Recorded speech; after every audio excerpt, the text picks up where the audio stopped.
We come to Destination Park because it's accessible for Lenora.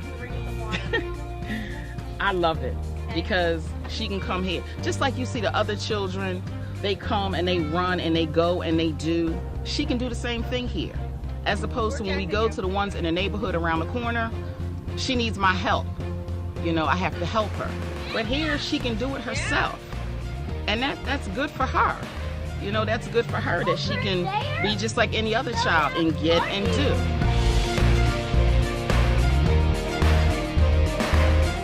My name is Larry Appel. I'm a proud parent of a little girl named Giovanna who has autism and Down syndrome.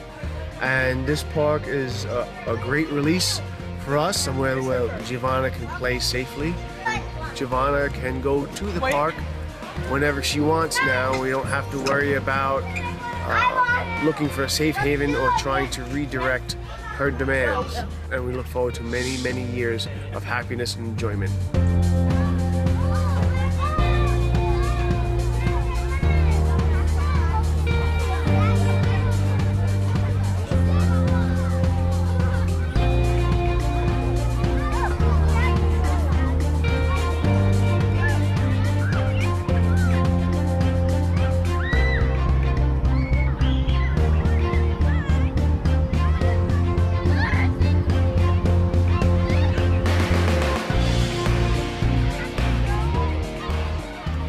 6 years ago, our family was blessed with a beautiful little girl named Lydia, who would change our lives more than we would know. 2 years later, she was diagnosed with spinal muscular atrophy, SMA, which causes her to have muscle weakness and requires her to be dependent on a wheelchair. She will face many challenges in her life, like every child, regardless of their ability. Playing on a playground should not be one of those challenges. When Lydia was younger, we visited the playground often because it was easier for her to crawl around and have fun independently. As she grew older and became more dependent on her wheelchair, it was harder for her to play without falling over or accidentally being stepped on. I began to make excuses so we didn't have to go to the playground. I didn't want her to be left out, or more importantly, get hurt. Today, she doesn't have to feel left out. Today, she can race and keep up with her brothers. Today, she doesn't have to worry about being stepped on, and neither do I. Today, I am the one who says, yes, let's go to the playground. Let's go meet friends. Let's pack a lunch. We can go play. As a family, and on behalf of all the families that have a child with a different ability, we want to say thank you. Thank you for making this playground possible. We thank each and every single person that have contributed, because you have created a safe and fun environment for all families, close to home. Thank you very much.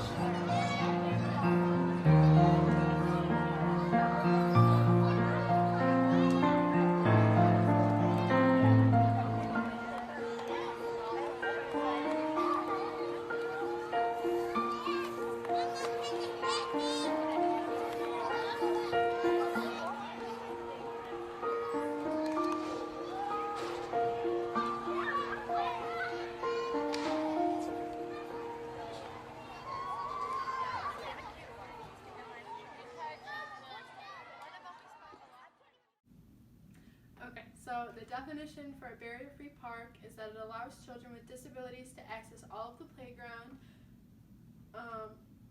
and it allows for children with and without disabilities to interact together in a social environment. This all started with the Architectural Barriers Act, which was put into place in 1968, which states that all federally funded buildings, parks, and facilities must be barrier-free and accessible to all if it was built up after 1968. This also goes for some schools and public housing if they receive federal funding.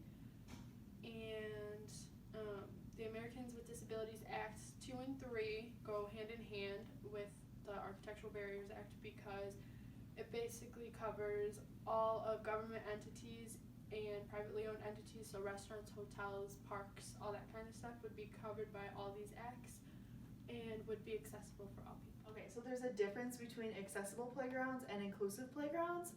An accessible playground is easy for the children to move around, and there are different travel routes like ramps and things that are easy to access the park and in the park. And there's also accessible routes connecting the playground to the parking lot.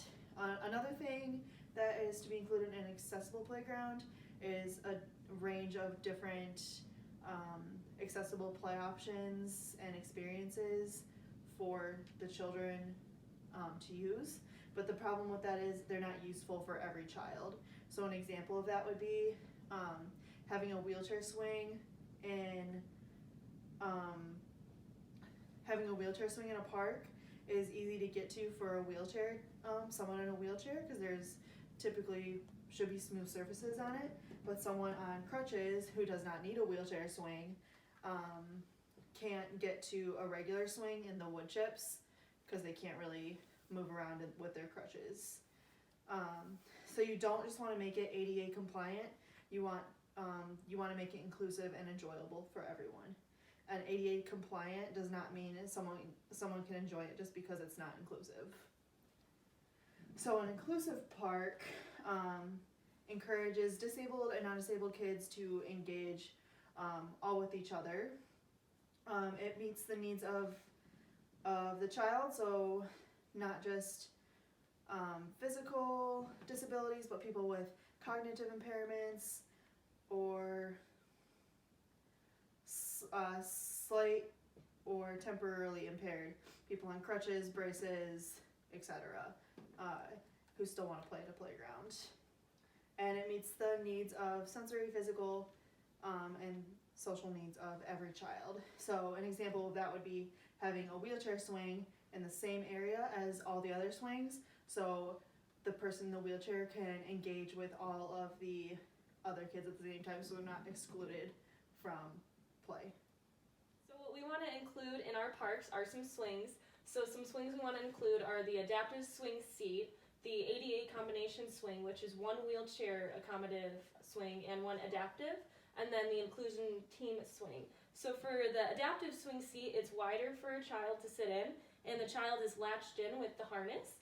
For the ADA combination swing, that one is the one with the one wheelchair and the one adaptive swing. That one, you can put a wheelchair in it, so that means multiple children with different disabilities can use this swing and they can play together.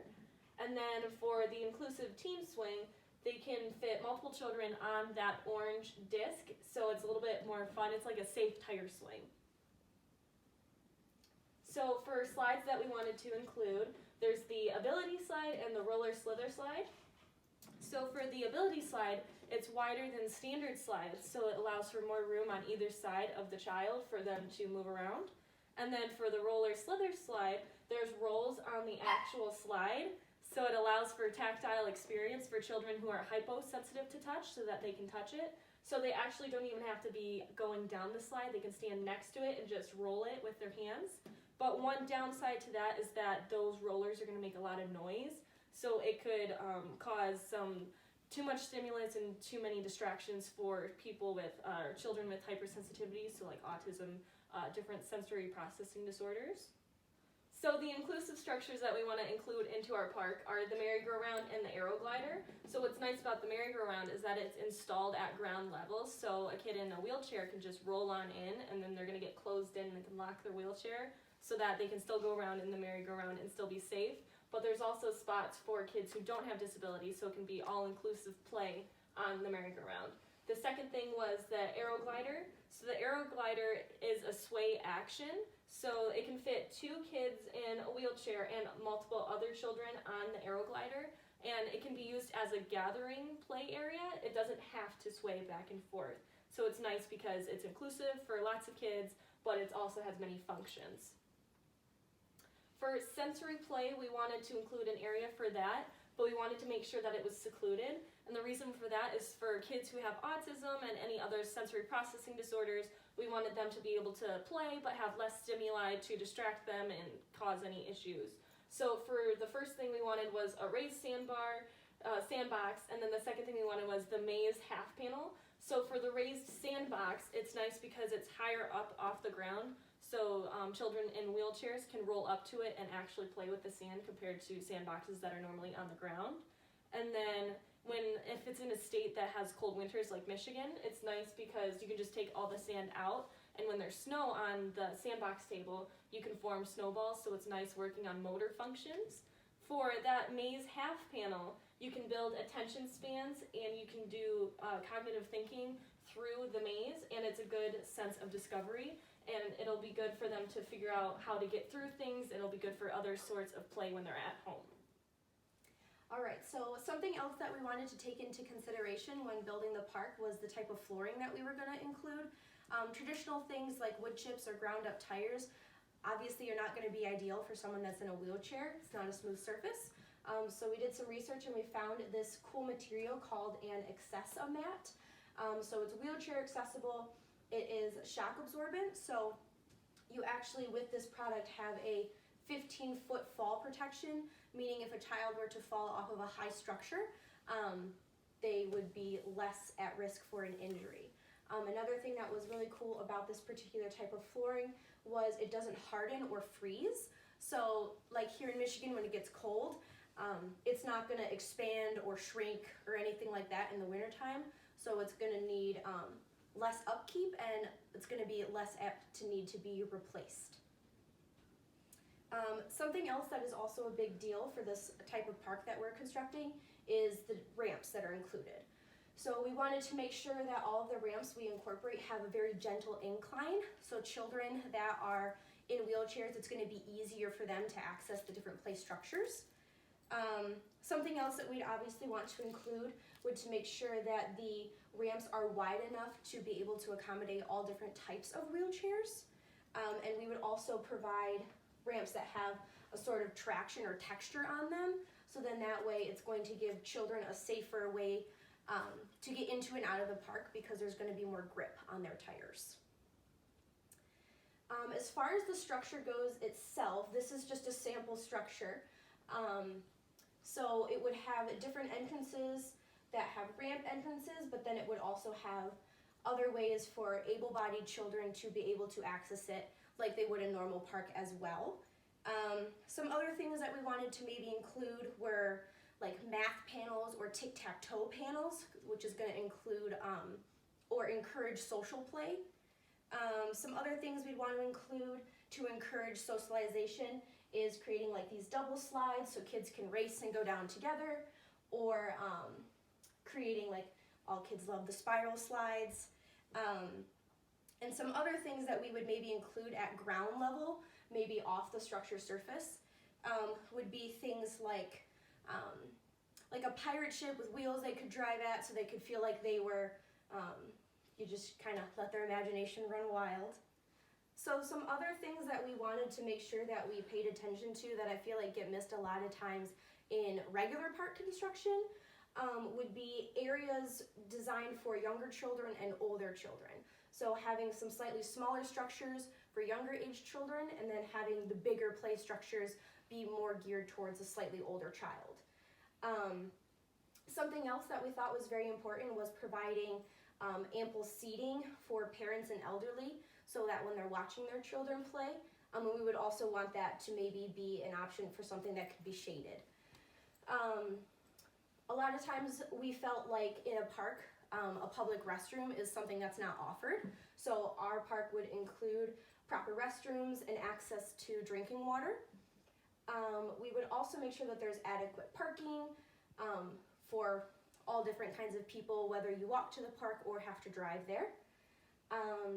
We would also want to include a nursing station for breastfeeding mothers, so that if they wanted to not feed their child out in the open, they would have the option to go somewhere private.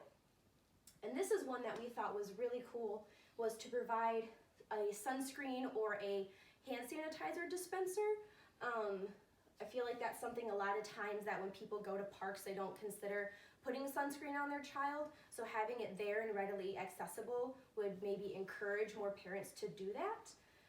And the last thing that we wanted to make sure was really important was making sure that the entire structure itself was enclosed. So that way, if you have a child with autism that's prone to eloping or running off, they would still be nice and safe within the structure.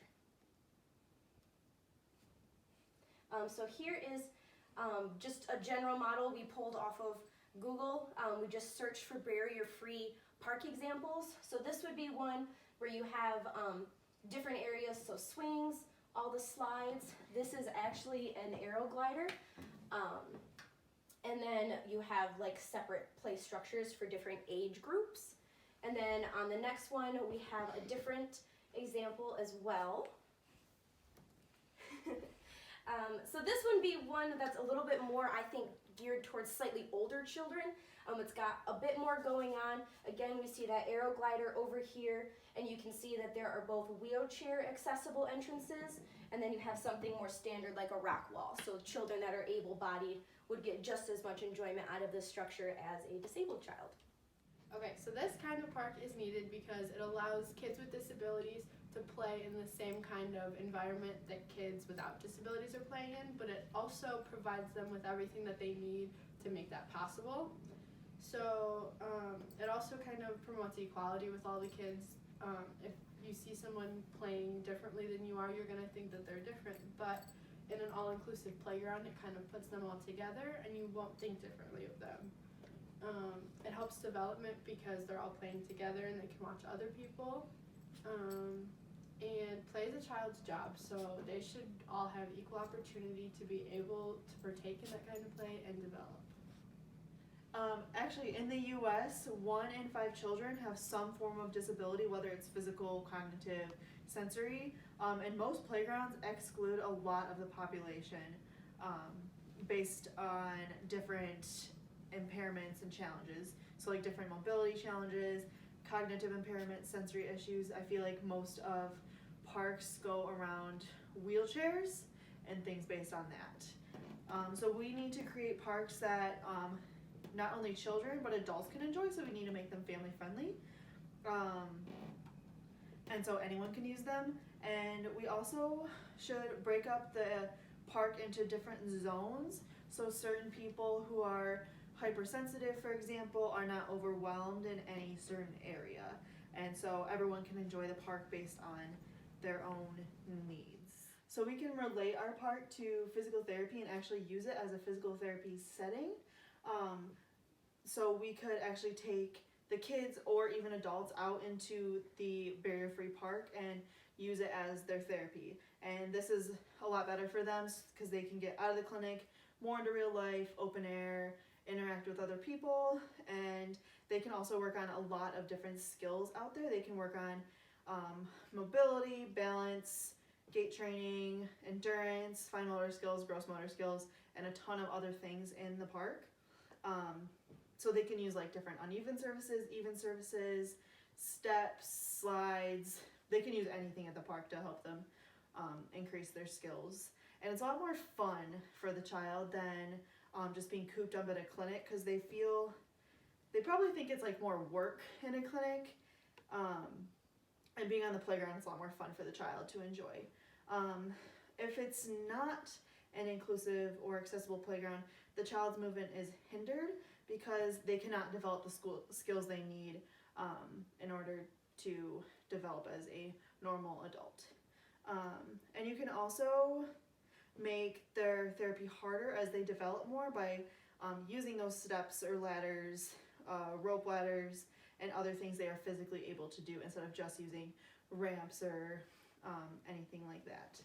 And there's also a lot more space for games in that open area. And you can also use more children to incorporate that as more fun. And they can also apply their skills they learn from therapy on a playground, so they can go up those stairs, go down the stick thing.